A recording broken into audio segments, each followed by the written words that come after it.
Larry Ellison and Bill Gates were fierce competitors for decades. This is what Ellison said about him: "There are a lot of people in the world smarter than Bill Gates. There are very few people in the world who have his focus and endurance. He is utterly relentless. He is indefatigable. He is absolutely focused, and he wants it all." That observation, made by one of the most competitive people in the history of American business about his most dangerous rival, is the key to understanding everything about how Bill Gates built Microsoft. Not brilliance, focus and endurance.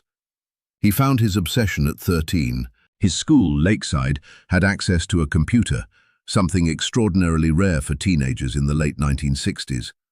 The moment Gates discovered it, the computer triggered something in him that never left. He says, "Programming fit me because it allowed me to define my own measures of success. The logic, focus, and stamina needed to write long, complicated programs came naturally to me. I would retreat into my own thoughts. I would picture computer code in my mind." He and a small group of friends devoted all of their free time to it. As the weeks went by, most of the other kids lost interest and drifted away. Gates stayed. He did not stop. He describes this as the moment he became hardcore, his favorite word, one that appears constantly in everything ever written about him. It was day and night. Computers back then had very little memory, which meant programs had to be lean, written using as little code as possible so as not to consume resources. Gates later described lean engineering as good engineering. This instinct, eliminate waste, compressed to the essential, would run through Microsoft for decades. He had another trait that manifested early. He lived in binary states. He was either completely apathetic or completely obsessed, nothing in between. Anything he cared about, he pursued to a degree that alarmed the people around him. His parents eventually sought out a family therapist to manage the conflict between Gates and his mother. The therapist's advice, delivered after observing Gates, was blunt. "Give it up. He is going to win. Ease up. Don't force it. Give your son more freedom." His parents did. He eventually dropped out of Harvard and built Microsoft. He describes a period during his early teenage years, about 4 months, when his obsession with computers crossed a threshold. They had access to a computer lab at night called C-Cubed. After working all day, Gates would sneak out of his bedroom window at home, catch a bus, and go back to work on the computer through the night. He says, "That period minted a working style for me that would last for decades.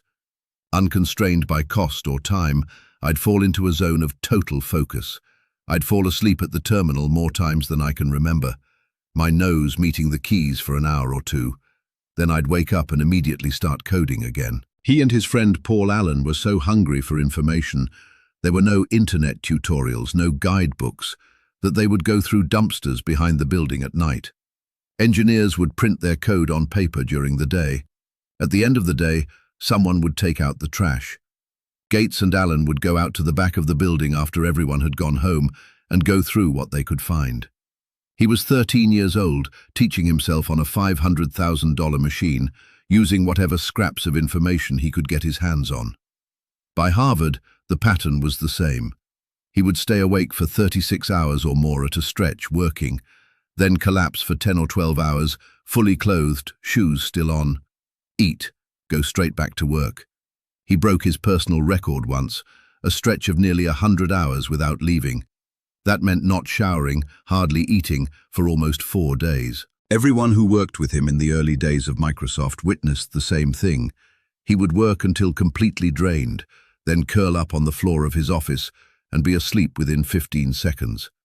Sometimes people would come in the next morning and find his feet sticking out of his office doorway.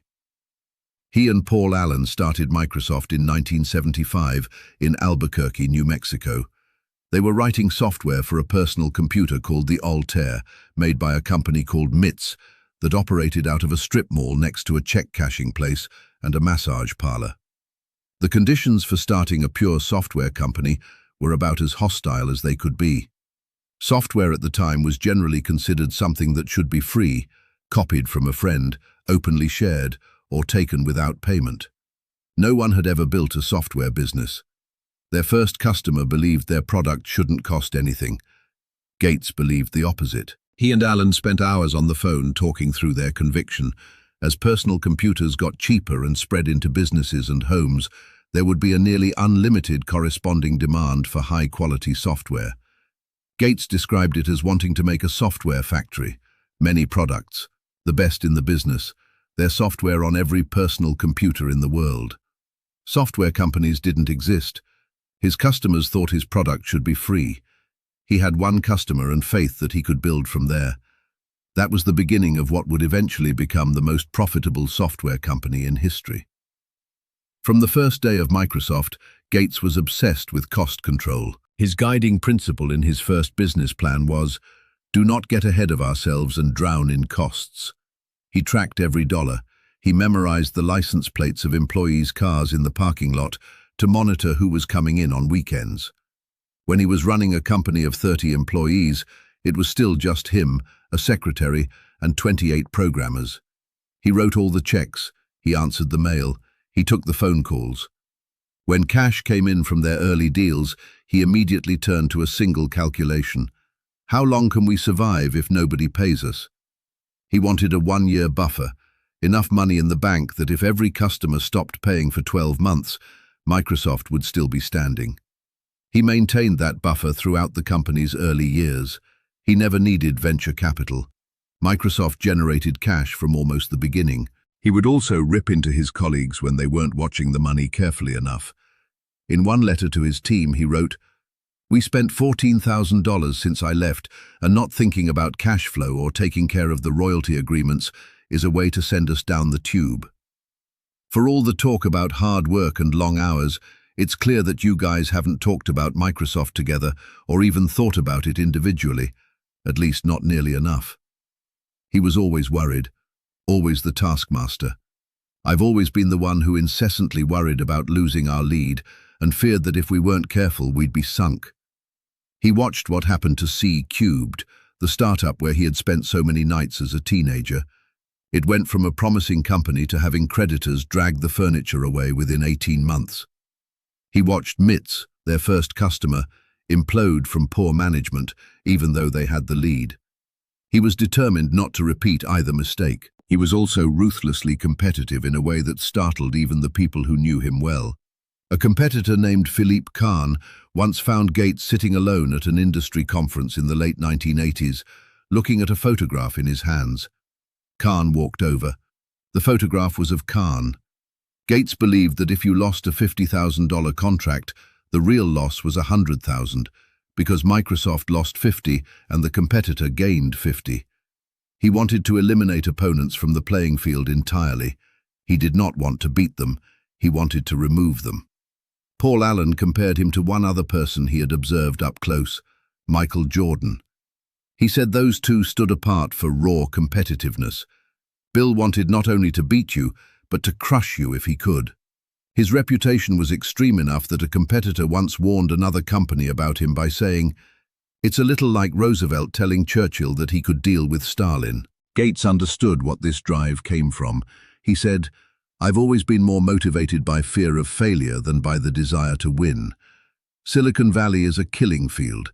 Very few technology companies survive. The ones that don't stay sharp don't make it." He hired to match his own intensity. He wanted young, enthusiastic people, freshly minted graduates who hadn't yet been shaped by bad habits picked up somewhere else. He believed a great programmer could outproduce an average one by 10 to 1, a genius by 50 to 1. He built Microsoft on this math, keeping headcount extremely low relative to output. 4 years into the company, with $7 million in annual revenue and a deal with IBM about to be signed, Microsoft had fewer than 40 employees. He also had no patience for underperformers. He would prowl the parking lot on weekends to see who was in. When one of his senior programmers mentioned that he was planning to take a day off after working 81 hours in 4 days, Gates said, "Why would you do that?" He genuinely couldn't understand it. He thrived on conflict with the people around him. He believed that disagreement produced better outcomes. If a colleague presented an idea and then caved under pressure, Gates lost respect for them. He didn't want agreement. He wanted you to push back, drill down with him, and find the best solution. He respected people who overcame his skepticism. He wouldn't pull rank to end an argument. He wanted you to win the argument by being right. The IBM deal changed everything. The key decision was this. Gates insisted on keeping the rights to license the operating system software independently. IBM got a non-exclusive license.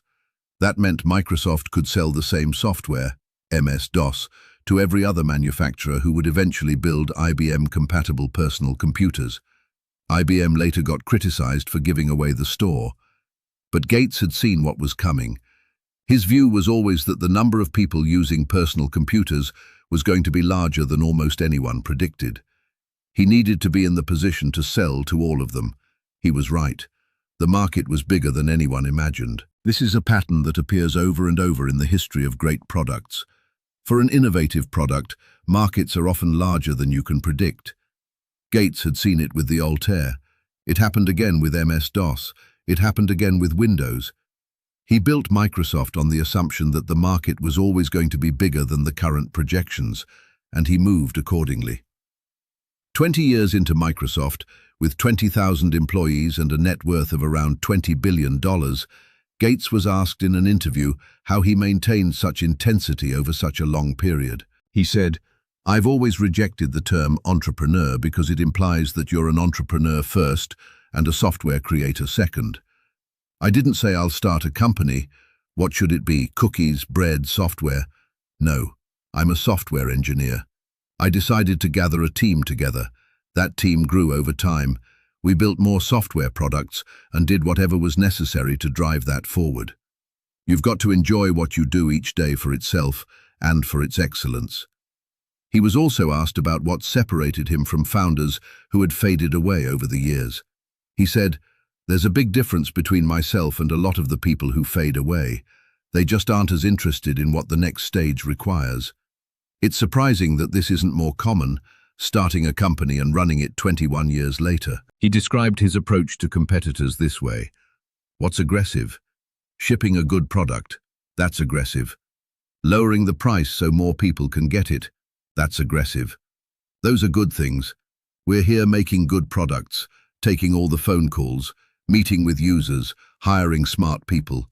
That's the business." And he described the way he kept himself sharp. "I used to update a memo every year called The 10 Great Mistakes of Microsoft. Many of our mistakes relate to the markets we didn't get into as early as we should have. You must keep the main thing the main thing. Sell software, not stock." He never thought it was good enough. 20 years in, with billions in the bank, he still saw the glass as 7/8 empty. He said, "We never talk about the things we've been successful at. We always talk about the challenges ahead. There is no finish line." That was his working style at 13 in the C-Cubed parking lot, going through dumpsters for scraps of code. And it was still his working style 4 decades later. Focus and endurance. Everything else followed from that.